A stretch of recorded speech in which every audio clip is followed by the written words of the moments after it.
Another difference is in my supplementation. So I used to be really irregular with all my supplementation. I used to supplement with everything from vitamin D, vitamin B12, iodine, and the odd vegan protein powder. And now what I do for supplements is I take vitamin D regularly because I'm like, that's a hormone. Why would I not take that? As well as I get out in the sun often as possible. My friend's got a vitamin D lamp in his room. I go to that as well. So I go to the vitamin D lamp, I take a vitamin D supplement orally, and I get outside as much as possible in the sun to get vitamin D. So that's huge. Whereas before, like I said, I would irregularly supplement with vitamin D, and vitamin D is a hormone. It helps. It's a steroidal hormone. Sorry, it's a steroidal vitamin. Your body sees it, treats it, receives it like a steroid, which is really, really powerful, of course, if you're trying to build size and strength.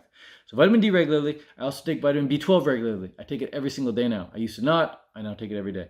Did I notice a difference when I started taking it? No, not really, but I take it just to be safe. There's no point in not taking it, I think. So I take B12, methylcobalamin. All the links for my supplements, by the way, are going to be in the description. I also take Daily Green Boost regularly. Daily Green Boost is thebomb.com. I'll be doing a review video on that in the coming days here. Just order some more. I take that every single day, except for when I run out, like now. But Daily Green Boost is the bomb, man. It's a great source of vitamin K, great source of vitamin A, which are two nutrients that the carnivore movement is saying that vegans can't get. Well, Daily Green Boost has it in super high numbers per serving, so check it out. It's also a great alkalizer. That goes to say something. It's like fruit. And if I'm doing a vegetable, it's going to be celery, lettuce, spinach, or Daily Green Boost. But Daily Green Boost is what I have almost every single day when I have it. And then, again, the same thing with the protein powder. It's like irregular supplementation of like raw vegan sprouted protein powder. But again, it gives me gas. I've never been successfully able to take protein powder without having gas, and I don't like having gas ever. So yeah, I need to figure out a way, or I don't know if it's necessary to take it. I've never done a split test where it's like, okay, this I'll do the next 6 months no protein powder, the next 6 months with protein powder. I've never done that test. My friend Mike Lastly did the test, and he said there was no difference in his strength. But I've never done the test myself. I'm still like irregularly having some every now and then, but I don't like having it. I try not to have it, and if I have it, I take a really small amount just to lower the amount of gas I have. The more protein powder I have, the more gas I'll have. Lately, I haven't been having any avocados. I haven't had any avocados really in the past 6 months, except for last night. It's funny I make this video now. Last night I had them for the first time in about 6 months. I've been doing overt free, pretty much overt free for the last 6 months. I have been having some hemp seeds, just because I feel like I want some fat in my diet. I don't want to be no fat. So I have been having some hemp seeds, but no avocado, because avocado makes me really mucusy. Like I wake up in the morning and I can just work up mucus whenever I have avocado the night before.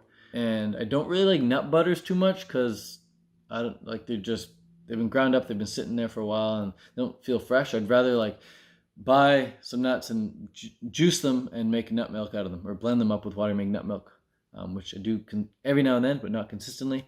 But yeah, no overt fats other than hemp seeds, really. I'm trying to think of other overts. I mean, durian, but that doesn't really count. So yeah, that's pretty much it. Then what I want to do next, I guess I'll make another video about that later. If you're interested in what I plan on doing next, because I'm starting my summer cut, quote unquote summer cut, June 1st.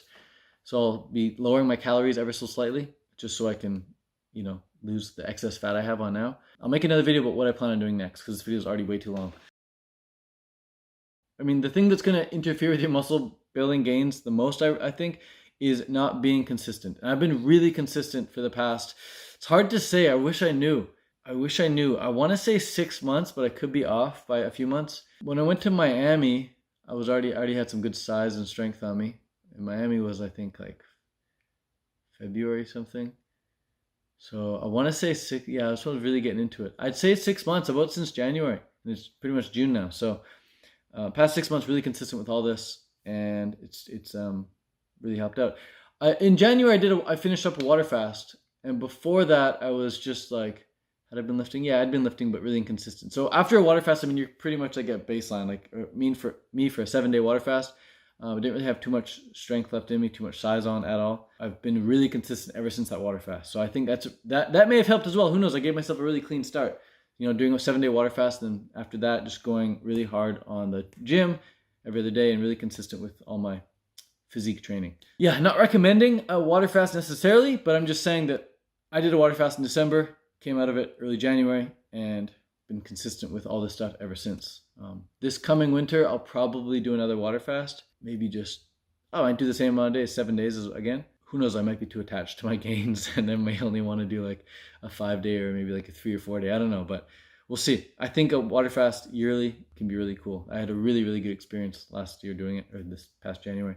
Okay, well, that's it. The video's gone on too long. Peace out, much love. Again, if you want all my supplements, they're in the description. You might also be asking, Tay, what about the mushroom powder that you take as well? Yeah, the mushroom powders, I was taking those for a while, like the Shaga, Cordyceps, Lion's Mane, Turkey Tails, taking all sorts of mushroom powders. I never really noticed a difference with them, except with Lion's Mane. If I took Lion's Mane, it helped with my focus, helped with my productivity. Oh yeah, I forgot to mention one as well, ashwagandha, but we'll get into that in a sec. When I was taking all these mushrooms, I wasn't really noticing too much of a difference with how I felt or how I performed. But I just read up so many benefits, so many studies about these mushrooms and how good they were. So I was taking them. But I didn't really notice too much. But with Lion's Mane, I noticed that if I took too much, my eyes would start to get like red eye, which is interesting. My eyes would start to like burn a bit. So I'm like, okay, that Lion's Mane is definitely affecting me. It's definitely doing something. And it's helping my productivity. But I didn't like how it gave me like red eye if I took too much.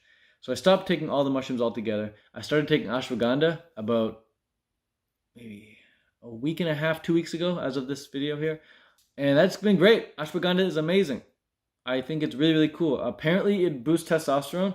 So I got the cold showers there, I got the power poses, and I got ashwagandha helping me boost testosterone naturally. But I like ashwagandha because it really helps with my, not that I have too much of it, but like worry and stress and anxiety about the future. Like working on Canada Fruit Fest, it's a really big event. There's like hundreds of people involved, and like it all comes down to me. If anything gets fucked up at the festival, it comes down to me. If somebody gets hurt, if somebody wants their money back, if somebody is upset, if somebody needs directions or somebody needs help, like it all comes down to me. I may not necessarily need to interact with every single person, but I have crew, I have team members, I have leaders who do that. And so I need to interact with them. And it's a lot of responsibility. And with a lot of responsibility can come a lot of stress if you don't know how to deal with it properly. So meditation is very, very helpful, of course, for lowering stress. Exercise is very helpful for lowering stress. Sleeping enough is very helpful for lowering stress. Eating a raw food diet is very helpful for lowering stress. Expressing gratitude is very helpful for relieving stress. Ashwagandha, you take some of that stuff, poof, it's like you're chilling. Like you don't really stress out too much about things. Like things can happen, but you're not like, you don't get upset or anxious about them, I find. And it's not just me. I read a lot of testimonials on people who had major mood boosts after taking ashwagandha and have had major anxiety disappearal after taking ashwagandha. So I didn't take it with that in mind. I just figured, hey, this would be a cool thing to add to my smoothies. So I started adding it to my smoothies, and then my friends started telling me about the benefits. I was like, oh, I'll look into it. So I found out the benefits of ashwagandha like after the fact.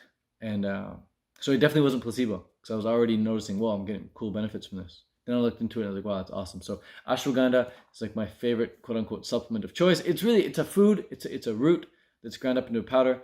So it's hard to call it a supplement. It's more of like a superfood, if you will, an adaptogen. Someone else was telling me about pine pollen. Pine pollen is supposed to be really, really good for boosting testosterone as well. I'm not sure if these things, like there's an upper limit to how much testosterone you can naturally release. Like if you're taking ashwagandha and that boosts tests, does taking pine pollen on top of that release even more test? I don't know. It could just be like, okay, if you do these certain things, if all your needs are met, your body's going to be able to produce an extra 15% testosterone. After that, if you want to go higher than that, you just need certain genetics, or you need to take, a steroid, injectable or whatever.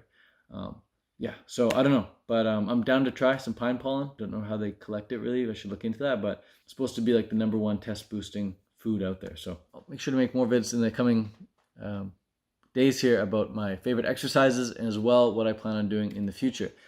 Got a cool list here of things that I'd be happy to share with you for preparing for my summer cut. Because in the summer, like, you want to look good, man. Like, you can put on all the muscle you want in the winter, put on all the size you want in the winter, but if you look fat in the summer, it's not really, like, what's the point of putting on all that muscle? Unless your goal is pure strength. In the past, I haven't given a shit about how I look. It's just all about performance. All I care about is how fast I could run, how fast I could swim, how fast I could bike. Now it's like, oh, like, look at that reflection. That's new. That's interesting. I'm not used to it yet. And so I want to, just cut some fat and be a bit more defined coming in the summer. So we'll talk about that next video. Peace out, much love. If you want to do a raw vegan cleanse with me, by the way, if you made it all this way, if you want to start the cut with me June 1st, you want to do a raw vegan cleanse, and you want to burn fat, you want to put on some muscle, build a nice physique, boost your mood, boost your mental focus, fix your digestive issues, clear your skin from acne. Link for that is in the description. Starts June 1st. It's going to be amazing. You can sign up right now. Adios. If you're watching this after June 1st, you can still sign up. It's not too late. But it officially starts June 1st. Okay, ciao for now. Bye-bye.